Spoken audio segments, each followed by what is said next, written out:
नमस्कार मित्रों, IBPS specialist officer की परीक्षा के बारे में जानकारी जो मैंने आपको दी थी, उस जानकारी से संबंधित विभिन्न प्रकार के प्रश्न मेरे पास आ रहे हैं और बहुत अच्छी बात है कि आप लोग विस्तार से चीजें जानना चाहते हैं। तो आज के इस सत्र में आप लोगों ने जो जो प्रश्न किया है, उन प्रश्नों का मैं जवाब देने जा रहा हूँ एक एक करके। खासकर ऐसे प्रश्न जो कॉमन है, जो सबके काम के हो सकते हैं और जिसमें सबको लाभ होगा। चलिए फिर शुरू करते हैं। सबसे पहला प्रश्न लेते हैं। यह विशाल सोनी जी ने किया, इनका आईडी है विशाल सोनी 1006। इन्होंने कहा है, सर हमारी मार्कशीट में केवल फाउंडेशन कोर्स लिखा है जिसके अंदर हमने इंग्लिश के पेपर दिए थे, सर हो सकता है क्या? और यदि डॉक्यूमेंट वेरिफिकेशन के समय कॉलेज का कोई प्रमाण पत्र। मिस्टर विशाल जी, बहुत अच्छा नाम है। सबसे पहले आप इतना अच्छा नाम धारक हैं। विशाल जी, आपको मैं बताऊं कि विज्ञापन में कहीं नहीं लिखा है कि फाउंडेशन में होना चाहिए, ये होना चाहिए, वो होना चाहिए। स्पष्ट रूप से लिखा हुआ अंग्रेजी एक विषय के रूप में पढ़ा होना चाहिए, दैट्स ऑल। और आप अपनी बात पर टिके रहिएगा कि अंग्रेजी एक विषय हमने पढ़ी है, इसलिए मैं एलिजिबल हूं। दूसरा प्रश्न है, कृपया सिलेबस बताएं। अभी मैं सिलेबस की चर्चा भी करूंगा, तब तक बाकी प्रश्न ले लेते हैं। इग्नू से एचआर किए हैं, क्या एचआर वाला फॉर्म भरने पर मान्यता मिलेगी? देखिए मैडम और सर जो भी हैं, इनका नाम है आई स्मार्ट 5659। देखिए स्मार्ट साहब, मैं आपको बताऊं, स्पष्ट लिखा है एमए हिंदी या एमए संस्कृत। अगर आपका नहीं है तो आप रेस से बाहर हैं। आप उस दिशा में देखिए, अभी एसएससी सीएसटी का आएगा, उसका भर सकते हैं, या भी यूपीएससी का जो आया हुआ आप उसके लिए भरिए, क्योंकि उसमें मास्टर्स इन एनी सब्जेक्ट मांगा हुआ है। आईबीपीएस एसओ आपके लिए नहीं है। अब इन्होंने कहा है, सर बोटानी, बीएससी जूलॉजी, केमिस्ट्री और हिंदी इंग्लिश था। दादा पूजा तिवारी जी, मैडम आपका हिंदी इंग्लिश था ना, तब काहे परेशान हो रही हैं? यहाँ और आपने पोस्ट ग्रेजुएशन इन हिंदी किया है। बाबा आपके पास तो है क्वालिफिकेशन, फिर क्यों डरना? भर दीजिए form.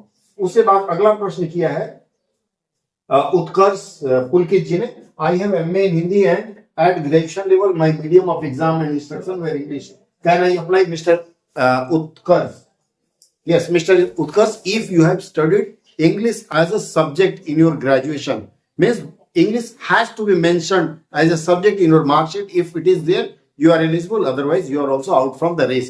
Please check your mark sheet and refer back. Next है, राजभाषा अधिकारी में कंपटीशन कितना है? इंदु _ कश्यप जी। इंदु मैडम, मैं आपको बताऊं, कंपटीशन बिल्कुल भी नहीं है। इसलिए नहीं है क्योंकि यदि आपके पास जानकारी है तो आपका सिलेक्शन होता है और आपको सिर्फ सिलेबस फॉलो करना है, राजभाषा नियम अधिनियम और तमाम चीजें, जिसकी चर्चा मैं भी करने जा रहा हूँ। अगला है, प्लीज डिस्कस सिलेबस। मैं सिलेबस अभी डिस्कस करने वाला हूँ। Computer subject class 11 12 graduation PG भाई पढ़ा था। भाई मतलब भी लिखा है या भाई पढ़ा है, और ना ही कोई कंप्यूटर डिग्री है। तो क्या अब मैं आपको बताऊं, हालांकि ये सब चीज बताना नहीं चाहिए। कौशिक कुमार चौधरी जी ने प्रश्न किया है, कंपटीटर कम हो तो मेरे लिए भी अच्छा है, क्योंकि ऐसे प्रश्न बहुत आते हैं और ऐसे प्रश्नों में वेल अंडरस्टूड है कि आपको कंप्यूटर आता है कि नहीं आता है। नहीं आता है तो कहीं से सीख लीजिए, अगर आता है तो उसमें मेंशन करिए क्लास 9 में पढ़ा होगा या 10th में पढ़ा होगा, ये समझने वाली बात है।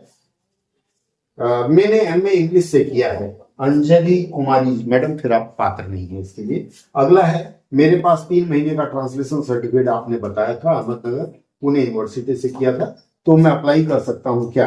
अब प्रवीण वैष्णव जी का प्रश्न है। देखिए आपका प्रश्न स्पष्ट नहीं है, किस पद के लिए आप पूछ रहे हैं, इसलिए इस पर फिलहाल कोई चर्चा नहीं कर पाऊंगा। एक्सपीरियंस नहीं पीजीटी है, अच्छा ऑफिसर भर्ती के लिए आपने कहा है डीओटी में। देखिए जहां एक्सपीरियंस मांगते हैं देना पड़ेगा, कोई विकल्प नहीं है। दूसरे पद आते हैं जिसमें एक्सपीरियंस नहीं मांगते, ऐसे पदों को आप चुनिए। सर मैंने गोवा के सरकारी स्कूल में एसएस ट्यूटर पढ़ाया है, क्या उसका एक्सपीरियंस चल जाएगा? मैं आप सबसे निवेदन करूंगा कि जो विज्ञापन आता है, भर्ती विज्ञप्ति आती है, उसको ठीक से पढ़ें।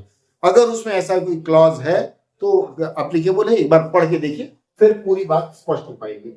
मेरे एमए हिंदी चल रहा है, तो मैडम आपका तो स्पष्ट लिखा हुआ है कि एमए कंप्लीट होना चाहिए, एक तारीख दी गई है। अगर वहां तक नहीं है मैडम या सर जो भी है, कुमार सुमित, तो फिर आप पात्र नहीं है।